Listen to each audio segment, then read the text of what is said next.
Welcome everybody, it's Ramachandra again from CIVIL-MECH-MATHS Concepts channel, and in this lecture I continued with the pump design. In the previous lecture I have given the pump design concepts. In this lecture I have physically done the pump design with the help of the Reynolds number and with the friction losses, and also without the friction losses and bending losses, and it will be useful for all the practicing and competitive examination writing engineers. Best of luck.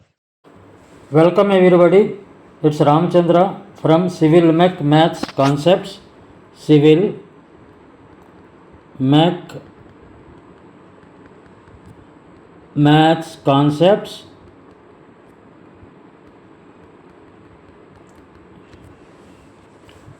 This is my 41st video and 12th video on fluid mechanics.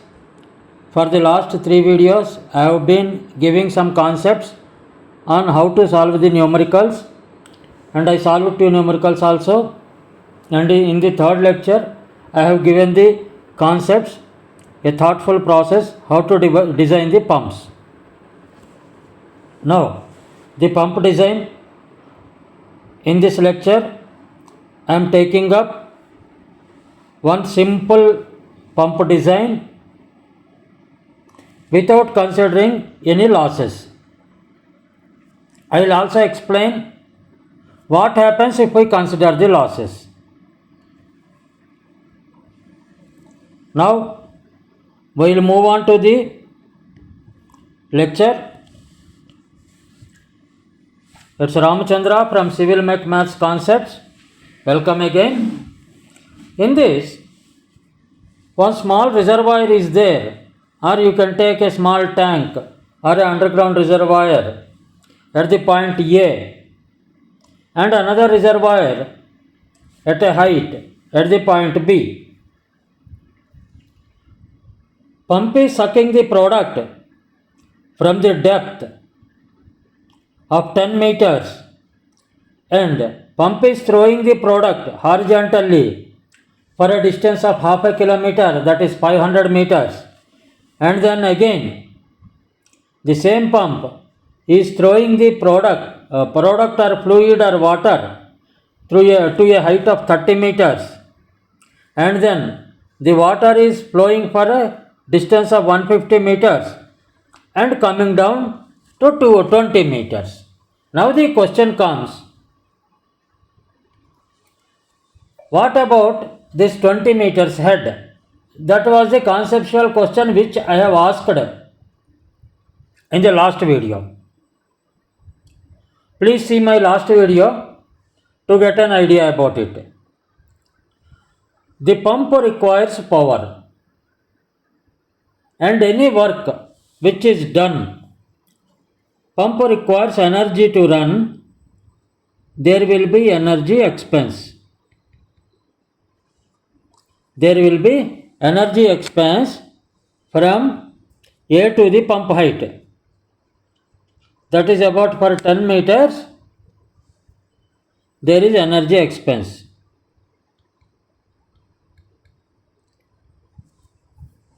Here also, horizontal also, there is an energy expense. Here also energy expense. Here also energy expense. Here is there any energy expense? That was my question. Whenever there is a fall,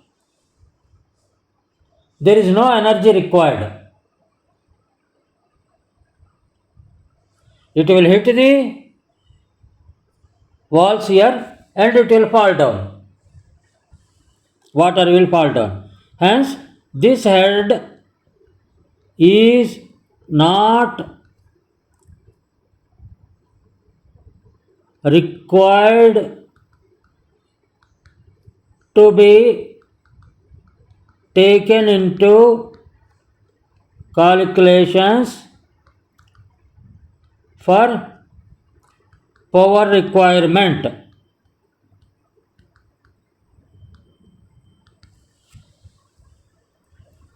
That means the total head what I have to take? 10 meters plus 30 meters. Total head is, here I will write total head is equal to 10 meters below the pump plus 30 meters above the pump. That is equal to 40 meters. 20 meters whatever drop is there, that head does not require any power. If a product is there at 20 meters height and it has to fall down, means it will automatically fall down due to gravity, and it doesn't require any power to be supplied to it. And here we know that power is equal to rho Q GH. We have only head. What are the other things we require? I am talking about only when all other losses are neglected. That is the condition. I require rho. What is the rho of water?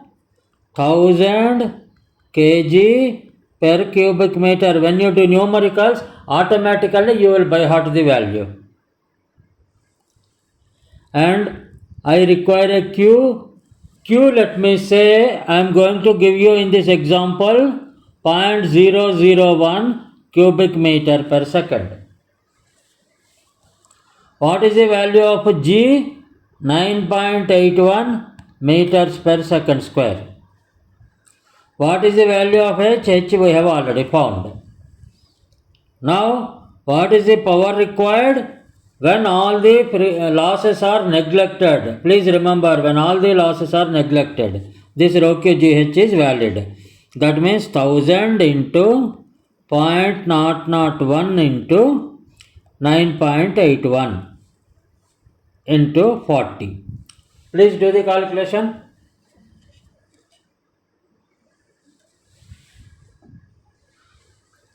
Please do the calculation.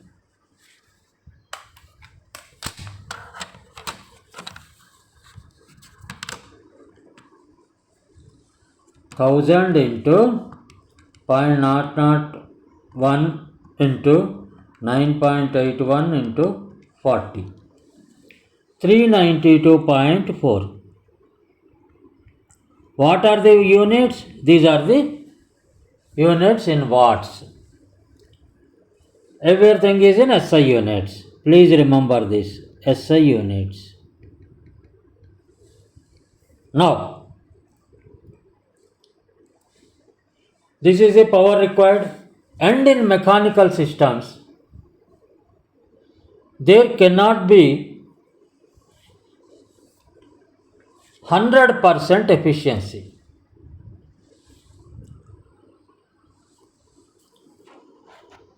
100% efficient mechanical system is not possible. And if the efficiency of the system, efficiency is denoted by this symbol, efficiency of the system is equal to 75%. Then what is the power required? Power required is equal to power calculated divided by efficiency.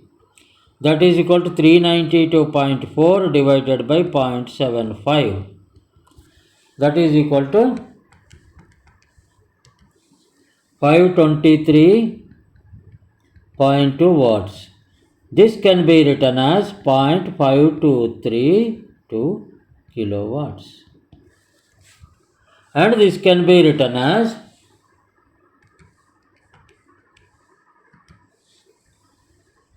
0.70 HP. That because 0.70 HP we can't get the motor, we will say 1 HP motor required. This is for commercial calculations. This is the way design to be done. I can't say that you give me 2 paise. It's not possible. We have 5 rupees, 10 rupees, some denominations are there for money. Similarly, in the market, there are denominations for even motors, for equipment.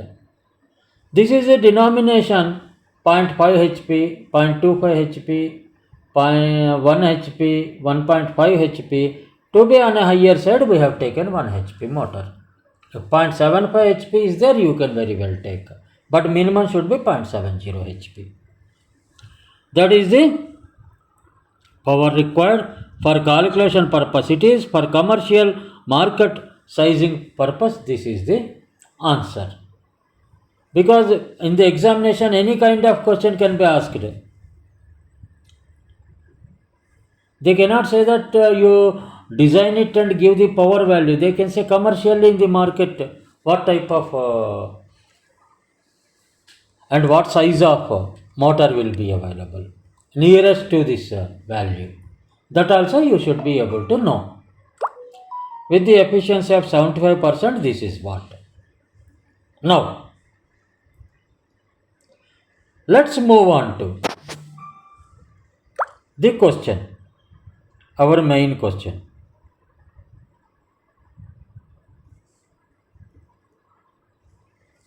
If the losses are not neglected, what happens? That concept also in this question it was asked to be given by us. Now you just see, when losses are not neglected, there is a very big procedure.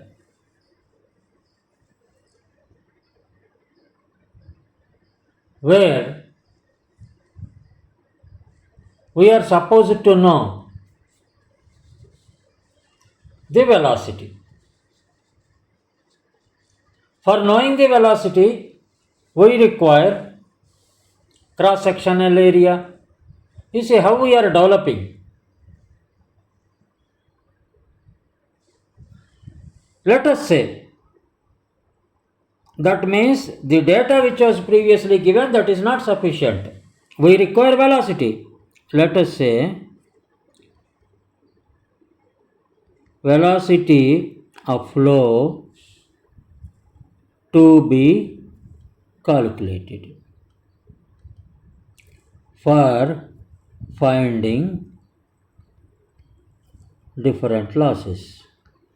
Why it is required? You tell me.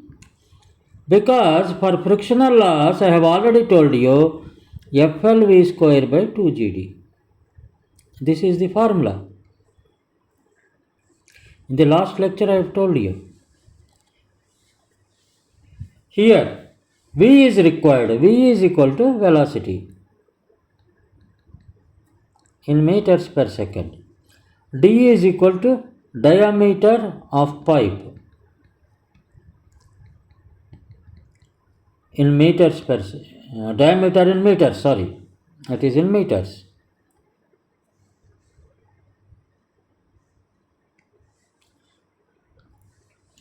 Now,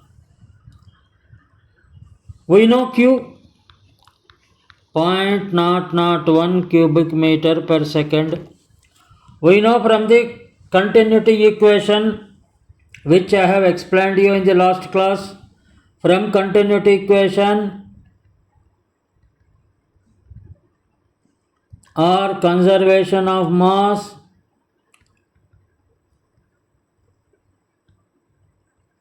it implies area of cross section into velocity is equal to Q.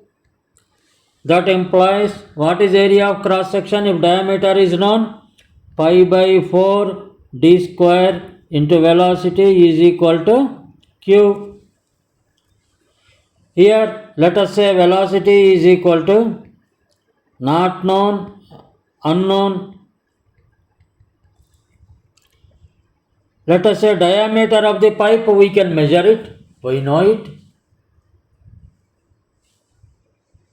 Let the diameter of the pipe 100 mm.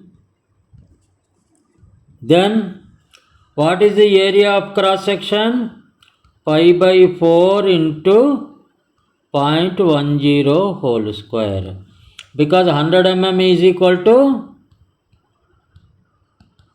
0.10 meter. We have to convert everything into SI units.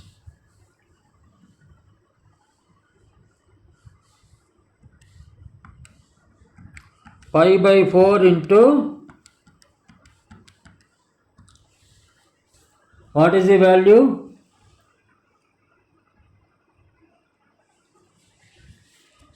0.007854 square meter.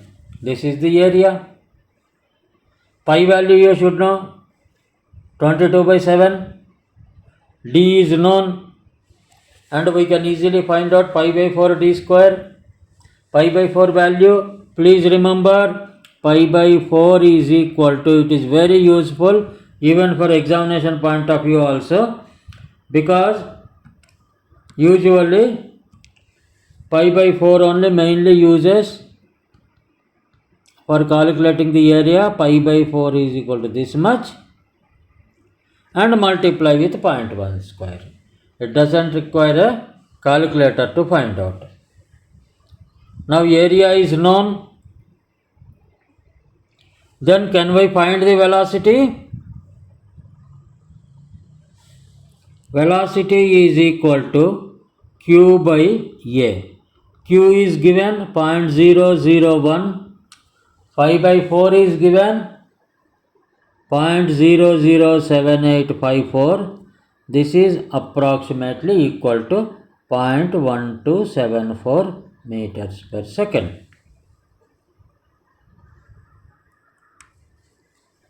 This is the velocity. I am developing the concept slowly. Try to understand the concept. Now, what is the head loss? Frictional loss, or frictional loss due to head loss due to friction will be FL V square by 2GD. Please by heart this formula.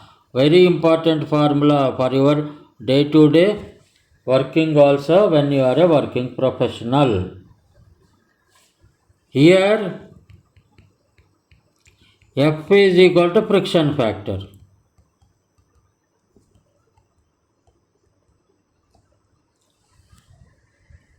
This is the value which is required now. For finding the friction factor, we are required to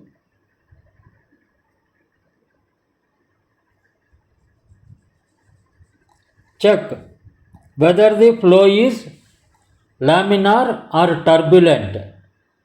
Accordingly, we have to find the Reynolds number. Steps: check whether flow is laminar or turbulent. Then, as per the type of the flow,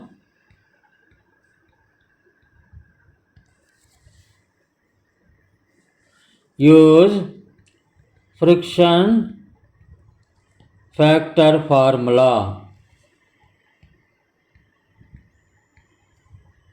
Using Reynolds number.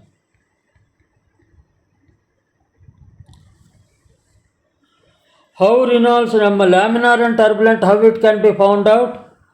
Reynolds number less than 2000 is equal to laminar. Please remember these values, very important.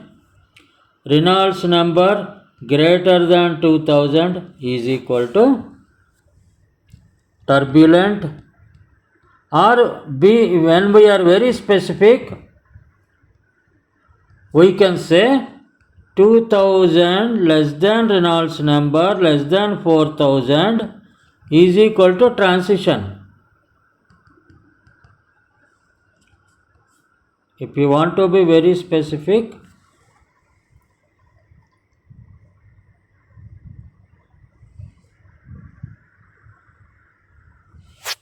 if Reynolds number lies between 2000 to 4000, that flow is called as transitional flow. Now, what is the formula for the Reynolds number? Reynolds number formula I have explained in my previous 10 lectures or 11 lectures many times.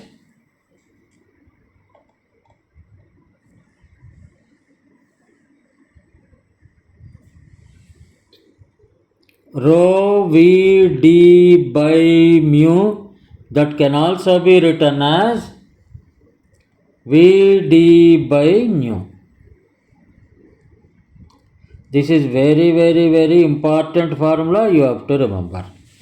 Here mu is dynamic viscosity,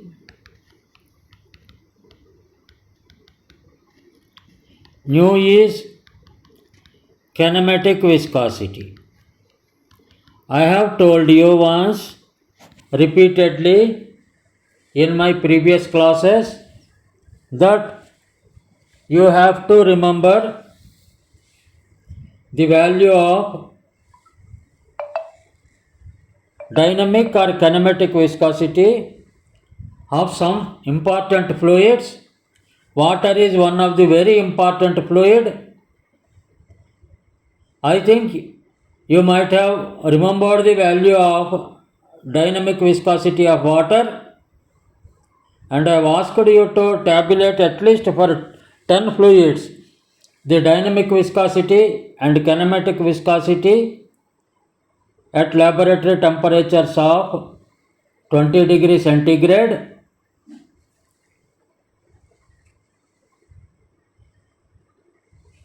The dynamic viscosity of water, mu of water at 20 degrees centigrade is equal to 1 into 10 to the power of minus 3 Pascal second. Please remember this. Kinematic viscosity of water at 20 degrees centigrade is equal to 1 into 10 to the power of minus 6. Please remember these values. It is not very difficult. It is 10 to the power of minus 3 Pascal second. And second thing is 10 to the power of minus 6 meter square per second at 20 degrees. Don't remember at all the temperatures. And here you please remember that viscosity decreases as temperature increases. It is at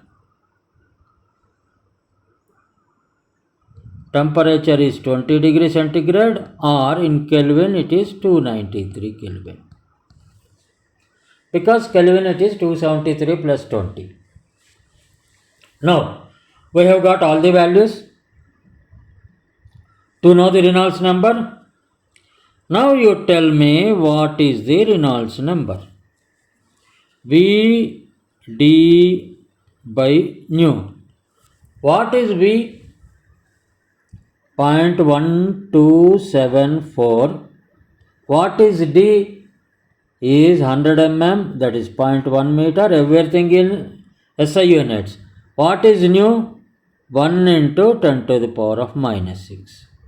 This gives Reynolds number as 12,740. This means undoubtedly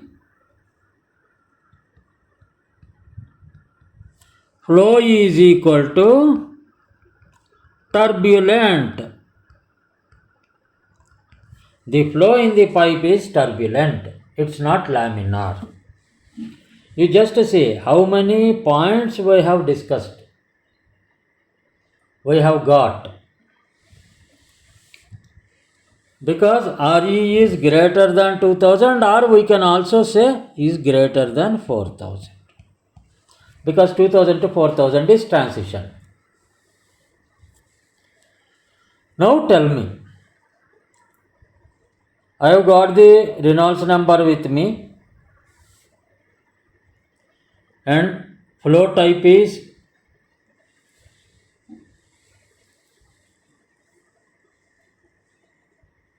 turbulent.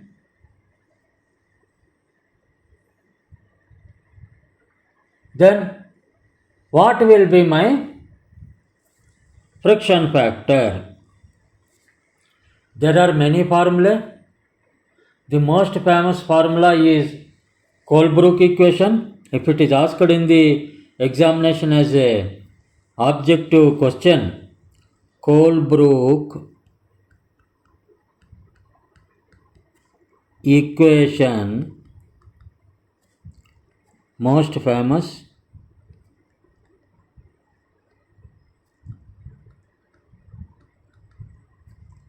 for finding friction factor.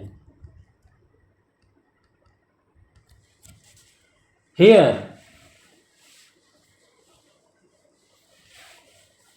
we are not using the Colebrook equation because it's a very big equation which I don't want to dwell into at this stage, at the preliminary stage. I don't want to dwell into Colebrook equation. It requires iterations and numerical solution. It's not a simple equation to solve. It requires lot of understanding and thoroughness in your numerical understanding of the mathematics. Hence, Colebrook equation is a very famous equation. For the namesake, I have told you, please see that Colebrook equation is used for finding the friction factor in pipelines. Now, here instead of Colebrook equation, is there any other simple equation to find out the friction factor? If Reynolds number is known, let us see. For laminar flow, if the flow is laminar, for laminar flow, please remember this formula. For laminar flow, friction factor is equal to 64 by RE. Very important, very important, very important. If you know the Reynolds number, 64 by RE gives a friction factor F if the flow is laminar. For turbulent flow,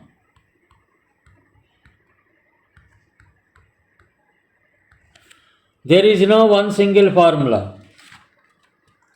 Formulas are complicated. There are many formulas. There are about 15 formulas. Even in Colebrook equation also, they are expressed in 11 ways. There are no simple formula for finding the friction factor in a pipe when the flow is turbulent. But when flow is laminar, 64 by RE is the formula. Please remember, please keep it in your mind. In objective type, the things may come like this, that when Reynolds number is given as 100 or 1000, question can be like this: RE is equal to 1000. Find F, friction factor. Friction factor is equal to 64 by 1000. That is equal to 0.064. Very simple. If the problem given as laminar flow, then you can find out the friction factor very easily, and it's a 10 seconds job. But if the flow is found out to be turbulent, then there are complicated formula are there. One of the general formula is Colebrook equation. If Colebrook equation cannot be remembered, it's a lengthy equation or cannot be applied in the examination, another simple formula is F is equal to 0.316 by Reynolds number to the power of 1 by 4. If you are given an online calculator in SSC JE examination in the paper 2 or for the advanced paper 2, then once you know the Reynolds number with the online calculator, you can find out the friction factor. Maybe in the prelims, in the paper 1, in the preliminary stage, first stage of examination, they may not ask turbulent, but they may ask laminar flow because it is very easy to calculate. This is example. Please remember, each and every sentence of my lecture is very important. You have to understand everything. Now, here RE is equal to 12,740, I think. It is 12,740. Then friction factor, because it is turbulent flow, 0.316 by 12,740 to the power of 1 by 4. What is its value? Please find out from online calculator. 0.316 divided by 12,740 to the power of 0.25.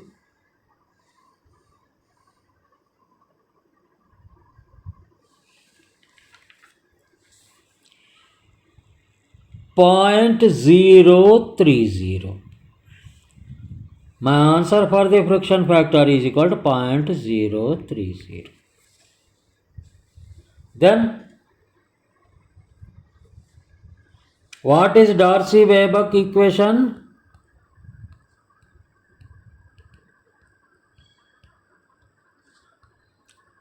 This is valid for all types of flows. Under all circumstances, this question is very important. Valid for all flows in pipes. Darcy-Weber law. This formula you people I have already told you. This is HF, friction head loss, is equal to FLV square by 2GD. Because the question can come like this. Darcy-Weber law. Is it valid for turbulent flow? Is it valid for transition flow? Is it valid for laminar flow? It's not valid. Then answer should be it's valid under all circumstances. Then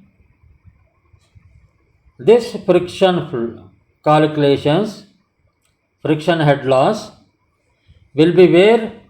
It will be on horizontal lines, horizontal segments. Then for each segment, we have to calculate the head loss due to friction separately. Then head loss due to friction in the 500 meters segment is equal to F is 0.030, L is length of the pipe is 500 and velocity is 0.1274 FLV square by 2 into 9.81 into D is 0.10. Don't confine yourself only to prepare for the preliminary examinations. Please prepare for the second stage examination also. I am making you to prepare for the second stage examination also, so that you can answer the toughest question also. When you solve this, what happens? 0.030 into 500 into 0.1274 divided by 2 divided by 9.81 divided by 0.10. This will be 0.124 meter. That means in 500 meters movement, I am losing 0.124 meter under the friction. Next line is 150 meters line. Same 0.030, 150 into 0.1274 whole square divided by 2 into 9.81 into 0.10, that will be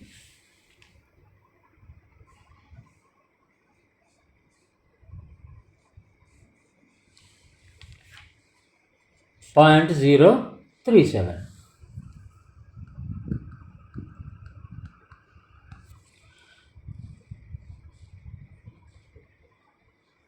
Then total friction loss will be head loss in the 500 meter plus head loss in the 150 meter. 500 meter, what is the head loss?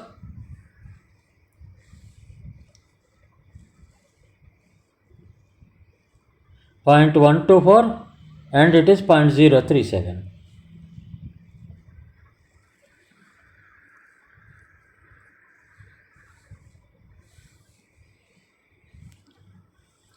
Point 124 plus 0.037.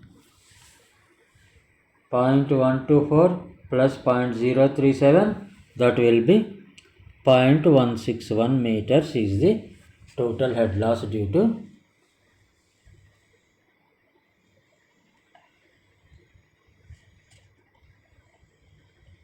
friction. Now, there is a head loss in the bends also, 90-degree bend, bending losses, bend losses. The bend losses will be head due to movement, because there is a movement lost. I have already explained in the last class. See my last video. When the product moves like this, it hits here and it changes the direction, there will be a loss. Loss will be there. That loss will be in the, it is given as k into v square by 2g, where v is the velocity, that is equal to 0.1274 meters per second, and g is 9.81 meters per second square. This is very important formula, please remember. For 90-degree bend, we can conveniently take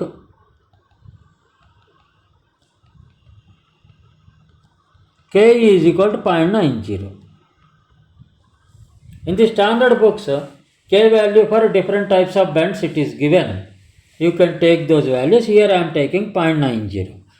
Then head loss, how many bends are there?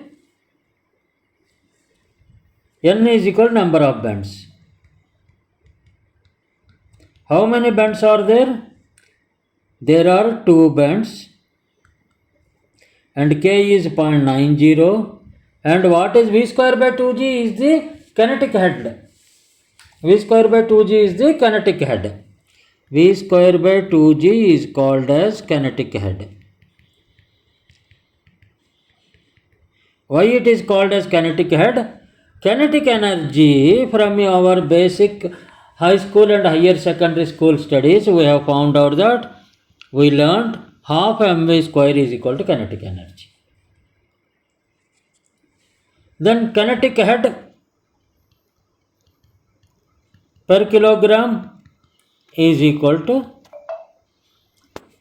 half v square.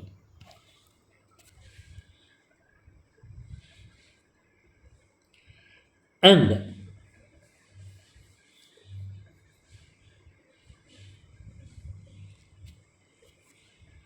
per unit weight, it will be kinetic head is written as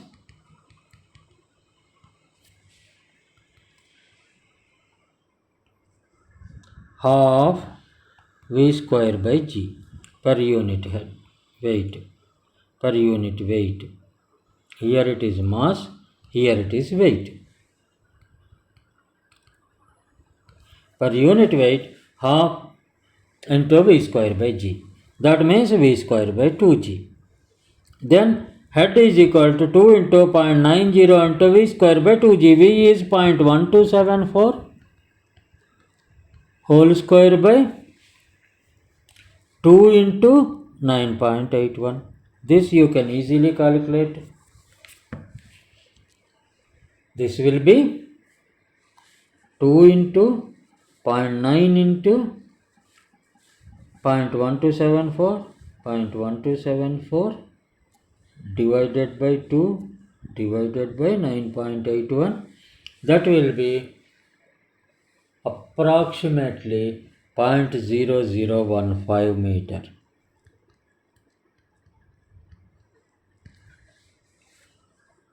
Hence,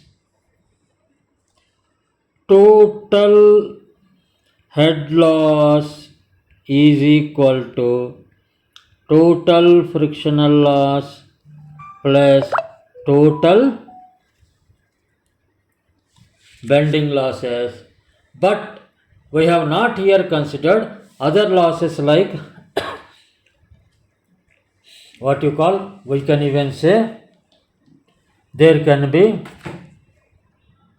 sudden movement of the pipeline because of the earthquake. There can be vibrations in the on the earth surface. There can be external forces which we have neglected here. External forces. Now this will be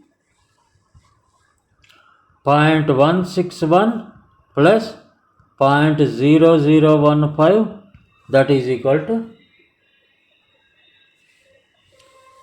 0.1625.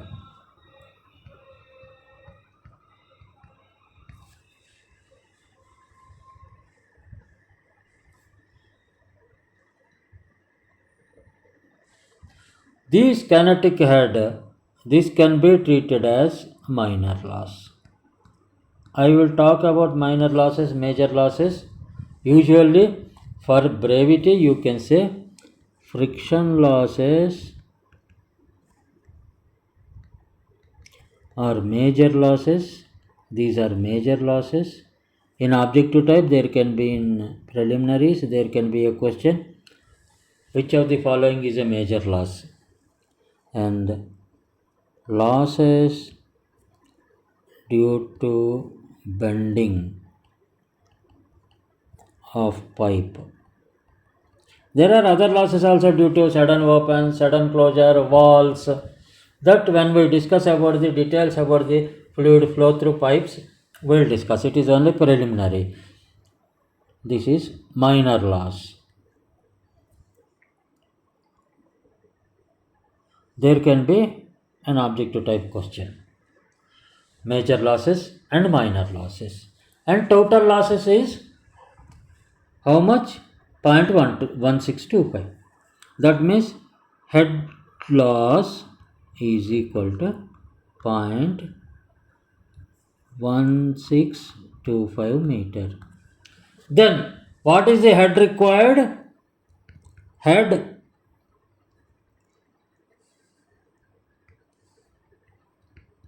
required is equal to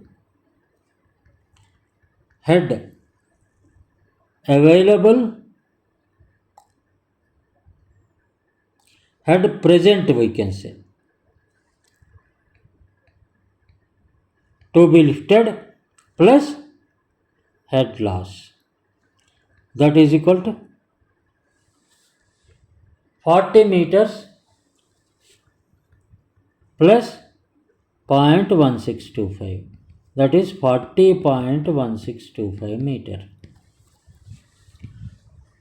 Then what is your power calculation? P is equal to rho Q GH. Here rho is 1000, Q is 0.001, G is 9.81 into 40.1625.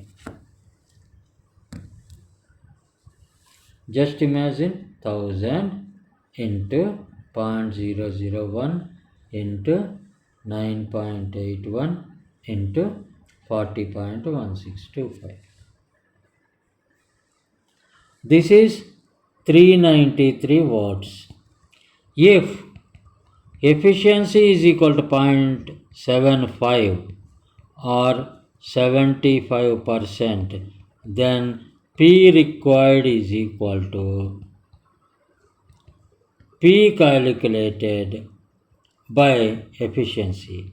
That is equal to P required is equal to, what is P calculated? 393 divided by 0.75, that is equal to 525 watts or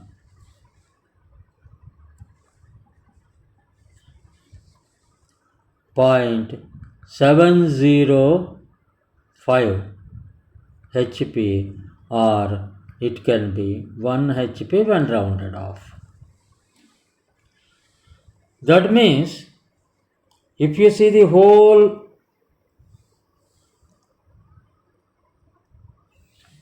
calculation, here also we have got 0.70 HP without considering the friction losses and other losses. Here there also, after considering the friction losses also, we have got 0.705. That means even though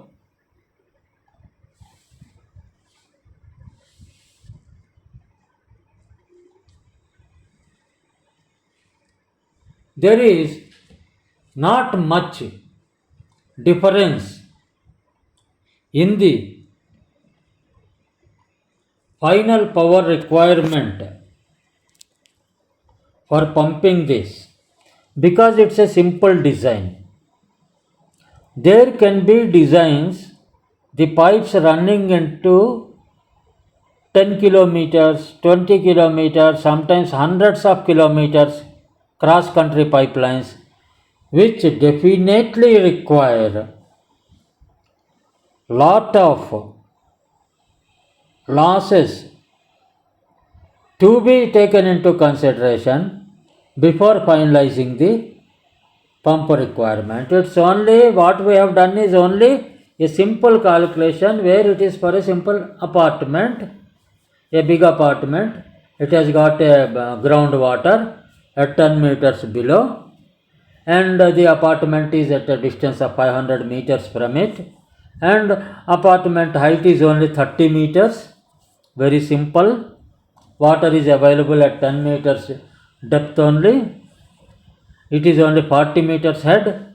It's a very simple calculation, very simple model. The models may not be this much simple, and the major losses in the pipelines will be due to friction.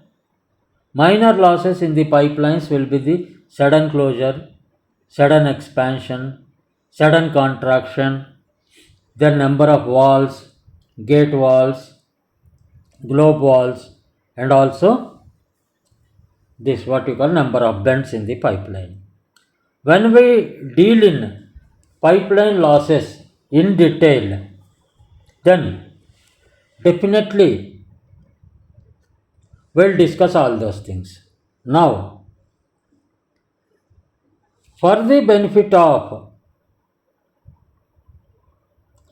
some students or some enthusiasts, I would like to give one question as a homework. Please do it.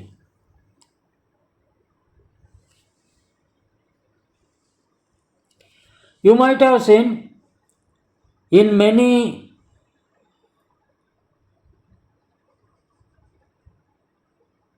industries there will be a firefighting facility.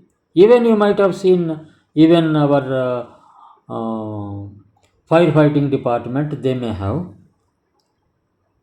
there will be a pipe in a fixed firefighting facility. There will be a pipe of diameter D.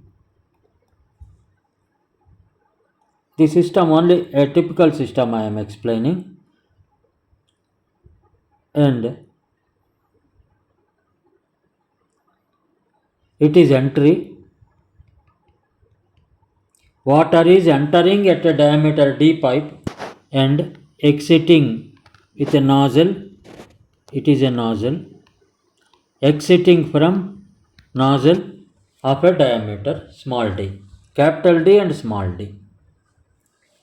And this system, this whole system, cannot be kept in air. It requires some support. It requires some support. It is fixed to the ground by a support. And because of this reduction and entry, this is going with a velocity v. Whenever velocity v is involved, I told you, energy is involved. Whenever energy is involved, force is involved. For example, this water is exerting a force of F1 in this direction. If the system is left just like that, it will roll out, it will rotate, it will vibrate, it will break also. Hence the system is connected to the ground. If this is F1, there will be a resistance force by the ground which is F2.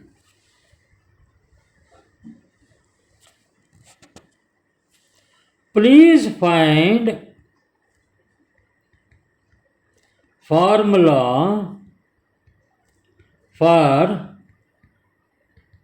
resistive force by ground when the system is secured tightly. Please answer the question. I will give the alternatives. A. F1 is equal to F2. B. F1 is greater than F2. C. F1 is less than F2. D. None of the above.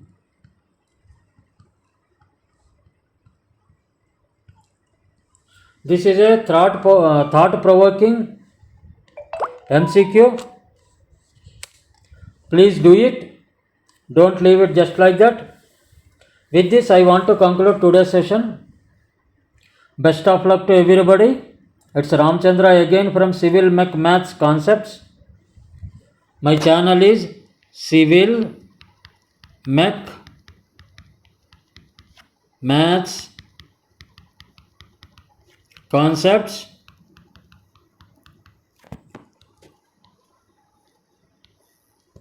CIVIL-MECH-MATHS Concepts. And I am an IITian. And if you feel my lectures are useful to you, please subscribe to my channel. View my videos. About 40 videos are released by me. Review them. Comment on them so that I will try to improve. And at the same time, if you feel they are useful, share it to your friends so that let everybody get benefited from my lectures. I mainly concentrate on the concepts instead of numerals. In the next lecture, I will be taking up dynamics of fluid flow, which is very, very important. I have given an outline of the statics of fluid. Now we will go to the dynamics of fluid. Then slowly we will build up the subject. After doing the dynamics, we will go for submerged objects. Why I have taken a deviation from submerged pressure calculations to dynamics? Because once you understand the dynamics of fluid flow also, then submerged pressure calculations will be easy. Now we will go from next lecture onwards, dynamics of fluid flow. Best of luck to everybody. Thanks a lot for listening to me. And please see my other 40 lectures also. And kindly try to grasp as maximum concepts as you can to do better in your examinations. Best of luck again. Thank you.